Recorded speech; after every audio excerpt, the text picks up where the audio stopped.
The Mobil won 12 Hours of Sebring marked round 2 of the IMSA Sports Car Championship. Arriving in Florida, Porsche Penske Motorsport led champions Cadillac by 25 points, following their victory in the 24 Hours of Daytona.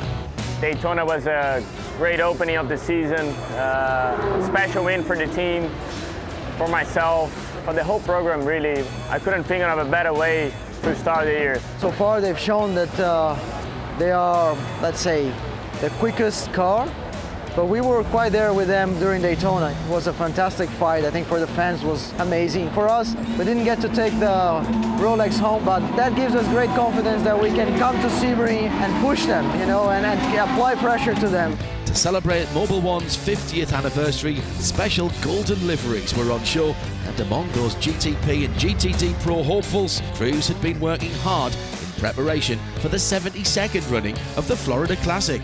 We had a couple of days testing here at Sebring back in November, and we've done the entire Daytona 24 hours, so we got a lot of laps under our belt, high pressure pit stops, full stints in the race where you're battling people, sometimes going for an extra half a stint or something if there was a yellow flag mid-stint, and try and see how the tyres degrades in those scenarios. So I feel like we've got a pretty decent understanding of the car and how to make it work here. There's nowhere in the world harder on race cars than this place, so you need a lot of luck on your side for that to make sure the thing just survives for a start and make sure you don't get caught up on other people's trouble, but aside from that you have got to be fast. Everybody's very much better prepared than they were last year, both mechanically, system-wise, reliability, so you have to execute almost a perfect race if you want to win, and that gold finish, if it's a good luck charm, then maybe we'll end up keeping it. The 58-car field took to the track for 3 practice sessions, where engineers and drivers began the complex task of finding a perfect setup for the 12-hour race ahead. The track conditions seem a lot different to how we were when we tested here, which is not unheard of for Sebring, but when you get the hot Florida sun on a circuit here, the concrete circuit as well, everything changes. The way that it interacts with the tyres dictates braking system, the way the hybrid system is interacting, so you have to start again at the start of race week.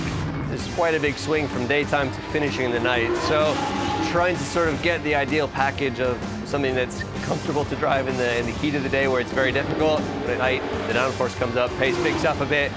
You want to have the balance across both these windows as good as you can. It's a very difficult track on man and machine, so you want to have a good car throughout the whole race to avoid problems, to avoid crashes, to avoid things that could potentially disturb your race. It's been good so far. Let's see how the night practice goes. The importance of the final evening practice was evident as Porsche, Acura, BMW, Lamborghini and Cadillac sought that optimum balance. It was Renger van der Zande who topped the timing sheets. Sebring is one of my favorite races because as a driver you need to be creative, The track is changing all the time. Your tire degradation is massive. The bumps are always different somehow. And then you have the traffic. To get around the traffic here in Sebring with the many corners that are here is not easy. You have the light, you have the dark, so it's a lot to it, and that's even more sweet if you can win this race and overcome all those factors. The qualifying session promised an epic race ahead as class champions Vassar Sullivan Lexus took pole in GTD Pro, while the champion number 31 car came out just ahead of its sister Cadillac in GTP. We hope that Porsche does not show as much pace as they did at Daytona, but we've been working hard in our side of the garage as well. So hopefully we can turn things around here at Sebring, which would mean it's my 5th win if we manage to conquer it. So hopefully we have a strong race from the beginning all the way to checkered flag. We're putting Sebring on ice for now. Here's something completely different.